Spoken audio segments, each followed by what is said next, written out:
अस्सलाम वालेकुम, welcome to my vlog channel. तो वीवर आज आपको फिर आपकी खिदमत में हाजिर हुआ था, क्योंकि हमारे जो गांव में काफ़ी दिनों से जो शादियां थी इसलिए मैं मसरूफ़ था।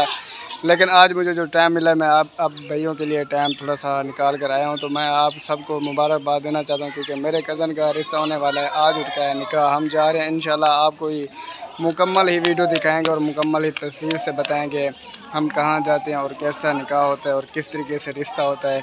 इंशाल्लाह आप भी हमारे साथ रहेंगे और हमारे साथ दुआ करेंगे हमारे कज़न का रिश्ता हो जाए और सही सलामत निकाह उनका जो है वो हो जाए। लेकिन आज मैं आपको पहले बताना चाहता हूँ, अगर मेरे चैनल पे आप न्यू हैं तो चैनल को सब्सक्राइब कर दो, बेल आइकन ज़रूर प्रेस कर दो। इंशाल्लाह इस तरीके की वीडियो में हम मिलते रहेंगे। जी मेरे ये मेरा न्यू फ्रेंड भैया, मेरा दोस्त है, मेरा कज़न है। ये इससे आज मिलेंगे और इससे बात करेंगे, ये आज कैसा फील कर रहा है। अस्सलाम वालेकुम भाई। वालेकुम सलाम। क्या हाल है भाई, ठीक हो? अल्हम्दुलिल्लाह। सबसे पहले आप मेरे व्यूअर को अपना नाम बताओगे? मेरा नाम मोहम्मद साजिद है। ये मोहम्मद साजिद मेरा भैया है, मेरा दोस्त है, हर टाइम मेरा साथ देता है, क्योंकि यही मुझे सपोर्ट करता है।